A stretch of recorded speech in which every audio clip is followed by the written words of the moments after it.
what is a balanced mind? Well, that's very unfair for the speaker to actually try and describe your mind. So, we only have a mind to understand our own mind. And this mind that understands our own mind has a job to do to understand what it's representing, what it's not revealing, but trying to get its head round. It's like if you saw God, right, with no warning, with no picture, with no understanding about what God is, with no information, you've never heard of this word, or you've never experienced what you're perceiving.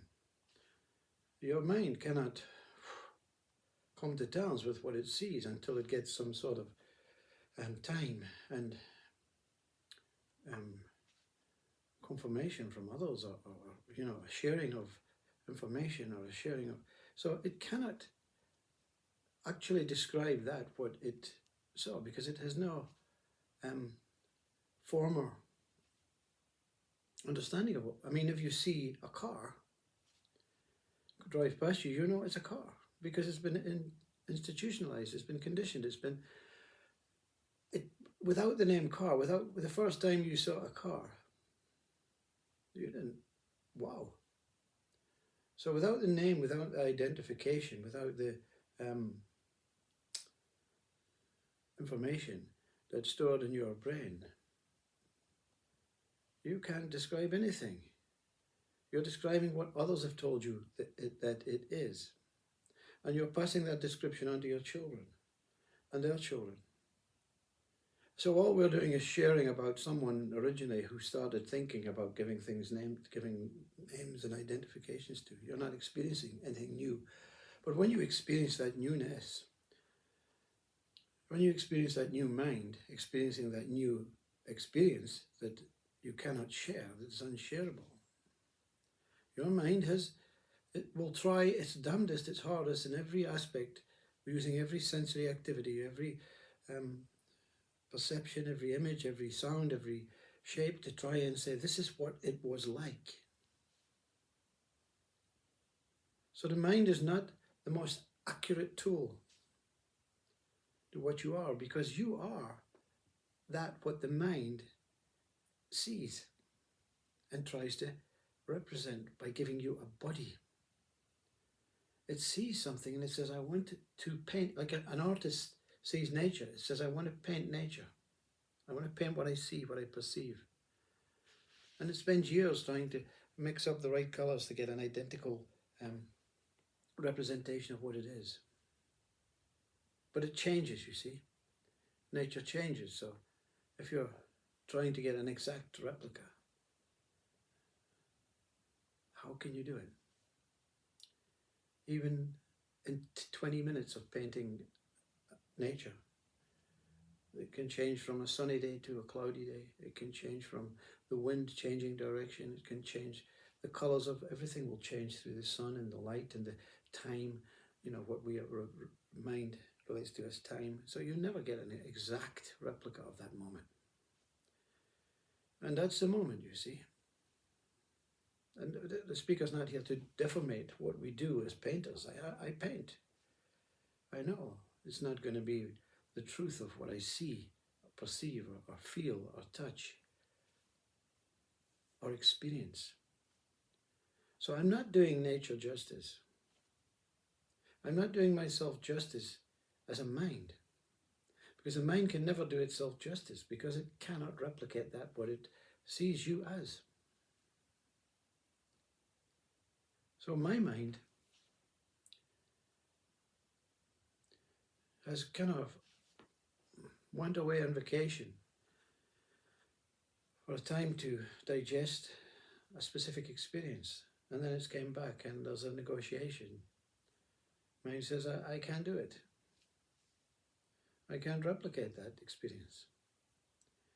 And you, as the experience, say, yeah, I know, it's okay. It's okay not to know It's just wonderful for us to experience each other. So you're always speaking to your body and your mind. Your mind is always speaking to itself. Your body is always speaking to itself. You, with no mind and body, are always speaking to yourself, but you just don't have that trust,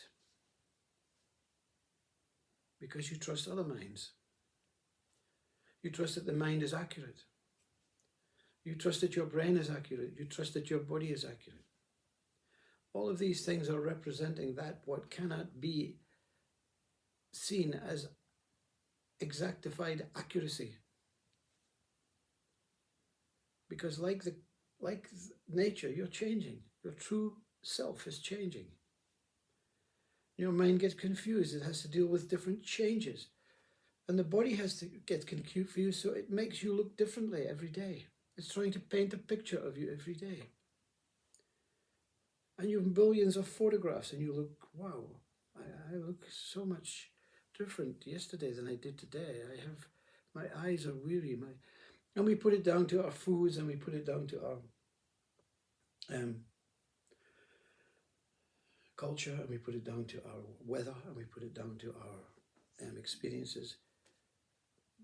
And then we suffer because we can't exactify. I had a great day yesterday. I want to keep that day.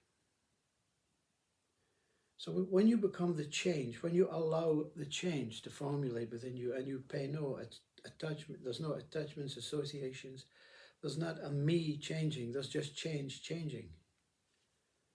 Your mind becomes okay. It says, okay, it can't be done.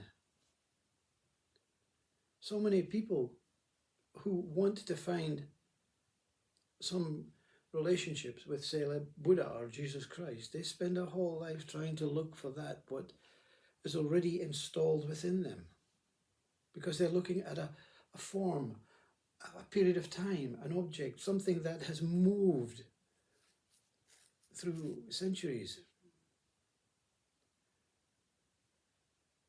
If Jesus was to be the only infinite body that was allowed to live, because God says, yeah, he's my son, he can live forever and ever.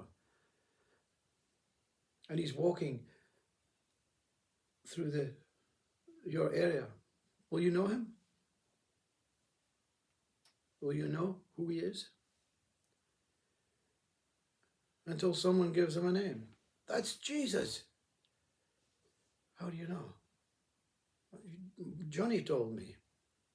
How did Johnny know? I got a call from Simon in Jerusalem. He said, he's on his way. How did you know what to look for? Well, he carries a mobile phone now. So they're tracking him.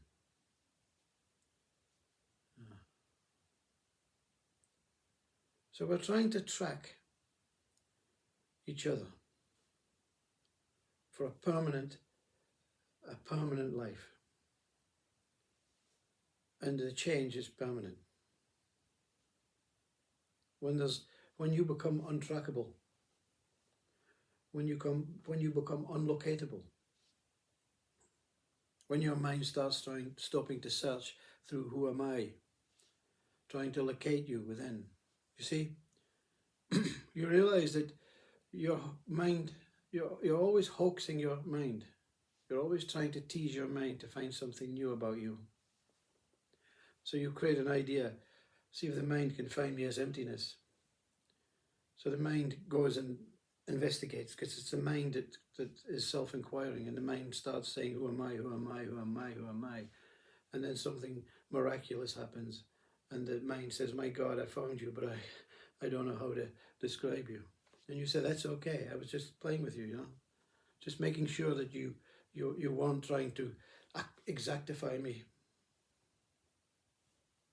Just making sure that, and also I wanted to meet you again.